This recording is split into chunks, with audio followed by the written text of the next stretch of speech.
25 करोड़ आबादी वाले देश के सबसे बड़े सूबे उत्तर प्रदेश को बांटने की मांग एक बार फिर से जोर पकड़ती नजर आ रही है। पूर्व केंद्रीय मंत्री संजीव बालियान ने एक बार फिर पश्चिमी यूपी को अलग राज्य बनाने की मांग कर डाली है। उनका कहना है कि पश्चिमी उत्तर प्रदेश वक्त की मांग है। पश्चिमी यूपी बनने से विकास की गंगा बहेगी।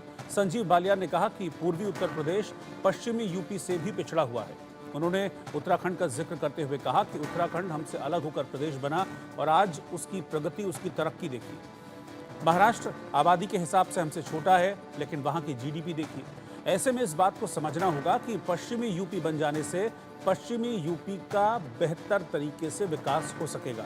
ये जो बात आज संजीव बालियान ने कही है, ये कोई नई नहीं है। इससे पहले भी इस तरह की बात उठी थी जब मायावती का शासनकाल था, वो मुख्यमंत्री थी प्रदेश की। उस वक्त भी इस तरह की बात उठी थी कि यूपी को 4 हिस्सों में डिवाइड कर दिया जाना चाहिए, 4 हिस्सों को बांट दिया जाना चाहिए, क्योंकि क्षेत्रफल के लिहाज से देखें, जनसंख्या के लिहाज से देखें तो उत्तर प्रदेश देश का सबसे बड़ा सूबा है, सबसे बड़ा राज्य है।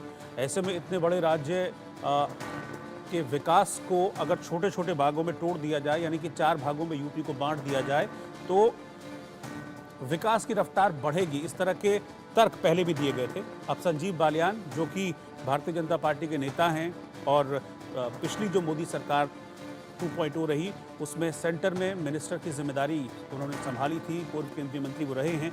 एक बार उन्होंने फिर से पश्चिमी यूपी को अलग प्रदेश बनाने की मांग रखी है और उस बात को जो पहले से चली आ रही थी फिर से हवा दी। उत्तर प्रदेश हिंदुस्तान का सबसे बड़ा राज्य है, करीब 25 करोड़ आबादी है और शायद उत्तर प्रदेश कई अन्य राज्यों से पिछड़ा है। इसका सबसे बड़ा कारण ये है कि उत्तर प्रदेश का आकार जो इतना बड़ा है, जो आबादी इतनी बड़ी है, बहुत पहले से मांग रही है उत्तर प्रदेश के लोगों के उत्तर प्रदेश का विभाजन होना चाहिए। और ये कोई लड़ाई नहीं है कि पूर्व और पश्चिम और बुंदेलखंड की लड़ाई। अगर पूर्व उत्तर प्रदेश की बात करेंगे तो शायद वो पश्चिम उत्तर प्रदेश से भी पिछड़ा है। डिवीजन हो, जो भी प्रदेश छोटे बने हैं, उत्तराखंड हमसे निकलकर बना है। आज उत्तराखंड की प्रगति देखिए, महाराष्ट्र जीडीपी में पूरे देश में नंबर 1 है, उत्तर प्रदेश से आधा होने के बावजूद। युवा साथी इसके बारे में विचार करें, आगे आए युवा। छोटा प्रदेश होगा, एडमिनिस्ट्रेटिवली कंट्रोल करना बेहतर रहेगा, विकसित होगा और पश्चिम उत्तर प्रदेश तो हिंदुस्तान का सबसे विकसित राज्य बनेगा। तो पश्चिमी यूपी एक अलग प्रदेश बनता है तो फिर हिंदुस्तान में सबसे अच्छा प्रदेश, सबसे विकसित प्रदेश होगा, ये कहना है संजीव बालियान का। और एक बार फिर से उस चीज़ को हवा दी। अजीत प्रताप सिंह लखनऊ से इंडिया न्यूज़ के रेजिडेंट एडिटर इस वक्त मेरे साथ लाइव जुड़ रहे हैं। अजीत, आप भी जानते हैं यूपी की राजनीति को आप कवर करते रहे हैं, ये कोई नई मांग नहीं है, बहुत पहले से चला आ रहा है कि 4 भागों में यूपी को बांट देना चाहिए और विकास के पैमाने पर छोटे छोटे राज्य अच्छा करते हैं, इसके पीछे ये तर्क दिया जाता है। आज एक बार फिर से उसको छेड़ा है संजीव बालियान ने। कुछ खास वजह बताई उन्होंने, क्योंकि काफ़ी वक्त से मामला शांत सा चल रहा था कुछ। देखिए, बिल्कुल रोहित जी, ये मामला लगातार उठता रहा और आपने इस बात का जिक्र भी किया। जब सूबे में बसपा की सरकार थी, मायावती उत्तर प्रदेश की मुख्यमंत्री थी, तो उन्होंने केंद्र सरकार को, जब यूपीए 2 की यूपीओ की सरकार थी, तब उन्होंने 4 भागों में कहा था बांट दिया जाए। पश्चिमी उत्तर प्रदेश अलग कर दिया जाए, पूर्वांचल अलग कर दिया जाए, अवध अलग कर दिया जाए, बुंदेलखंड अलग कर दिया जाए।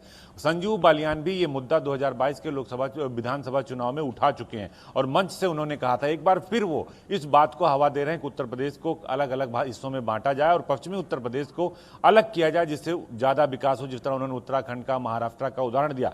उत्तर प्रदेश देश की सबसे ज्यादा आबादी वाला प्रदेश है, लगभग 25 करोड़ आबादी है। दुनिया का अगर ये देश कहा जाए तो लगभग 7वां 8वां सबसे बड़ा देश माना जाएगा उत्तर प्रदेश। लेकिन अगर इसके पीछे की सियासत समझे रोहित, इसको समझना होगा कि आखिर संजीव बालियान इस मांग को क्यों उठा रहे हैं और बार बार क्यों उठा रहे हैं। पश्चिमी उत्तर प्रदेश में आप मेरठ देख लीजिए, सहारनपुर देख लीजिए, बागपत देख लीजिए, मुजफ्फरनगर देख लीजिए, उसके आसपास का अलीगढ़ का इलाका देख लीजिए, बिजनौर देख लीजिए, ये जाट बेल्ट है।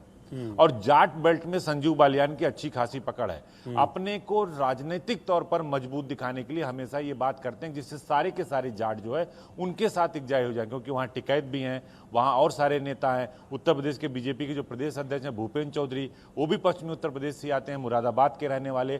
तो संजीव बालियान की इसमें महत्वाकांक्षा है, क्योंकि मायावती का भी यही फोकस था कि अगर पूर्वांचल बन जाएगा तो पूर्वांचल में कभी हमारी सरकार नहीं जाएगी, क्योंकि वहां हमारे पास 17 से 23% दलित हर विधानसभा पर है, तो आप एक मान के चलिए कि 70-80 विधानसभाओं में हमेशा उनके विधायक रहेंगे। यही कुछ संजीव बालियान भी सोचते हैं कि हम जाटों के सबसे बड़े नेता हो जाएंगे, क्योंकि उस क्षेत्र में जयंत चौधरी भी हैं जो बड़े नेता हैं जाटों के। संजीव बालियान और जयंत में हमेशा खिंचातान रहता है। और देखिए इस लोकसभा चुनाव में भी जयंत चौधरी का नाम यहाँ पर लिया, को चाहते थे मुजफ्फरनगर को। आपने जयंत चौधरी का नाम यहाँ पर लिया, तो मैं अजीत सिंह पर भी जाना चाहूँगा, क्योंकि अजीत सिंह जयंत चौधरी के जो पिता थे, उनकी तो पूरी पॉलिटिक्स ही इसी पर टिकी हुई थी। मुझे अच्छे से याद है उस वक्त वो हरित प्रदेश की मांग किया करते थे, और उस वक्त पश्चिमी यूपी की दीवारों में हरे रंग से हरित प्रदेश लिखा रहता था। तो फिर टकराव होना स्वाभाविक है। देखिए बिल्कुल, ये जो आपने बात कही कि हरित प्रदेश की बात करते थे और पश्चिमी उत्तर प्रदेश की बहुत सारी दीवारें हरी हो गई थी। किसान यूनियन का भी आप देखिए, अगर उसके बैकड्रॉप में जाइए तो वो भी हरा है। इसीलिए पश्चिम उत्तर प्रदेश की जो तासीर है वो काफी गर्म है। इसीलिए कहते हैं कि जो पश्चिम जीत जाएगा वो पूरब अपने आप जीत जाएगा। यानी यूपी की जीत का रास्ता जो है वो दिल्ली तक ले जाता है। जो यूपी जीतेगा वो दिल्ली जीतेगा, और जो पश्चिम जीतेगा वो पूरा प्रदेश जीत जाएगा। तो इस बात को संजीव बालियान बहुत बखूबी समझते हैं, क्योंकि बहुत सदे और पुराने राजनेता हैं, केंद्रीय मंत्री रहे, तो इस बात को जानते हैं कि जाट इस नाम पर एकजुट हो जाएगा कि अगर पश्चिमी उत्तर प्रदेश को अलग प्रदेश बना दिया जाए तो वहां अलग से फैक्ट्रियां लगेंगी, राजधानी बनेगी, डेवलपमेंट होगा। देहरादून और महाराष्ट्र की तर्ज पर पश्चिमी उत्तर प्रदेश का अलग एक रुतबा होगा, अलग एक जगह होगी, अलग एक पहचान होगी। और जाट बेल्ट होगा तो जाट बाहुल होगा।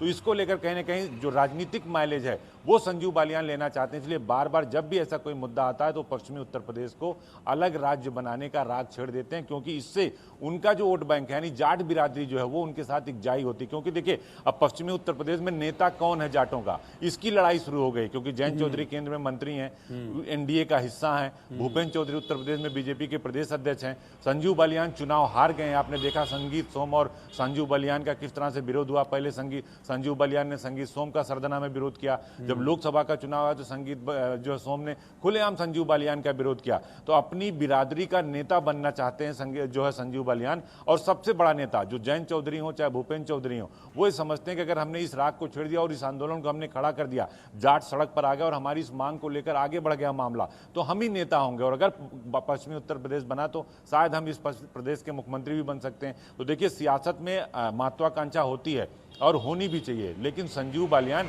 इसीलिए कह रहे हैं कि चुनाव भी हार गए हैं कि अगर जाट एकजुट होगा तो आगे की सियासत उनकी अच्छी होगी और मजबूत होगी। और टोटल ये राजनीतिक माइलेज लेने का खेल है। रोहित, शुक्रिया अजीत प्रताप सिंह साथ में जोड़ने के लिए।